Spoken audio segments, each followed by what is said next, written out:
नमस्कार फ्रेंड, मैं हूं चंदन पटेल और देखिए आज मैं बात करने जा रहा हूं बजाज हाउसिंग फाइनेंस के ऊपर। बजाज हाउसिंग फाइनेंस इस समय ऐसे सिचुएशन पे है कि अगर आप देखें तो इसका जो भाव है 116 रुपये का है। और अगर हम यहां पे फंडामेंटल देखें तो जो फंडामेंटल पे आप देख रहे हैं ये इसका जो 52 वीक लो है वो है 103 रुपये। जो 52 वीक हाई है 188 रुपये का 52 वीक हाई है। 116 रुपये के भाव पे चल रहा है। लार्ज कैप स्टॉक है। रेवेन्यू बहुत ही बढ़िया है, बहुत ही बढ़िया रेवेन्यू आ रहा है इसका। जो रेवेन्यू है वो आप यहाँ पे देख सकते हैं, लगातार रेवेन्यू ग्रोथ होते हुए देखने को मिल रही है। और जो प्रॉफिट है वो भी बढ़िया यहाँ पे देखने को मिल रही है। शेयर होल्डिंग पैटर्न कुछ इस तरीके का है, आप देख लीजिए।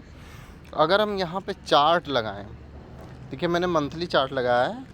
एक कैंडल ध्यान से देखिएगा, जो ये एक कैंडल है ये एक मंथ में बनी हुई है और ये अभी मंथ चल रहा है तो इस मंथ में भी ये कैंडल है। अब अगर हम यही कैंडल अगर हम वीकली लगाएं तो आप कुछ इस तरीके का इसका डिज़ाइन देखेंगे कि जब ये स्टार्टिंग हुआ तो यहाँ से गिरते हुए अब ये यहाँ पे थोड़ा बॉक्स ट्रेडिंग करके अब ये अप ट्रेंड जाने की कोशिश कर रहा है, लेकिन फिर भी और भी गिरावट हुई। तो आप डे 1 का देख लीजिए कि बॉक्स ट्रेडिंग करने के बाद ये स्टॉक फिर से डाउन 3 दिन से गिरावट में देखने को मिल रहा है। तो अब यहाँ पे हमें क्या स्ट्रेटजी अपनानी है वो हम यहाँ देखते हैं। यहाँ पे बॉक्स ट्रेडिंग हुई कई मतलब 2 से 3 महीने तक। अब ये स्टॉक यहाँ पे एक बॉक्स ट्रेडिंग का एक व्यू बना रहा है और कभी ऊपर कभी नीचे, कभी ऊपर कभी नीचे, ये तरीका कर रहा है।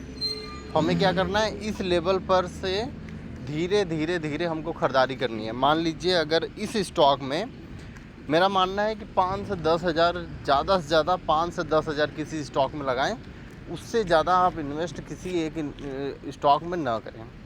तो मान लीजिए अगर आप 5,000 का ये स्टॉक उठाना चाहते हैं तो आप इस स्टॉक में 5,000 ना डालें। पहले आप डालें 1,000 रुपये से शुरुआत करें और ये जो 5,000 है ना, इसको 5 से 10 बार में डालें।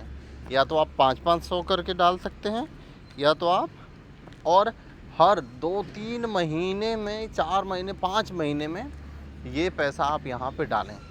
जल्दबाजी ना करें, धीरे धीरे एकदम धीरे करके ख़रीदारी करें। कभी 2 स्टॉक किसी महीने में 3 स्टॉक, और वो भी जो 2-3 स्टॉक खरीद रहे हैं ना, एक महीने में 2-3 बार खरीदिए। मान लीजिए मैंने आज एक स्टॉक खरीद लिया, तो जब कभी भी इससे ज़्यादा और करेक्शन में आएगा तो मैं एक बार और ख़रीद लूँगा। ठीक है, पैसा बचा के रखिए तभी पैसा बनेगा। ये नहीं कि आज मैंने 20,000 का उठा लिया, 10,000 का उठा लिया, फिर आएगा तो फिर तो ले ही लूँगा, ऐसा नहीं होता है। फिर आएगा तो भाई फिर आप एवरेज करोगे ना तो पूरा एकदम आपकी हालत ख़राब हो जाएगी। तो धीरे करके ख़रीदिए और कई स्टॉक खरीदिए। धन्यवाद।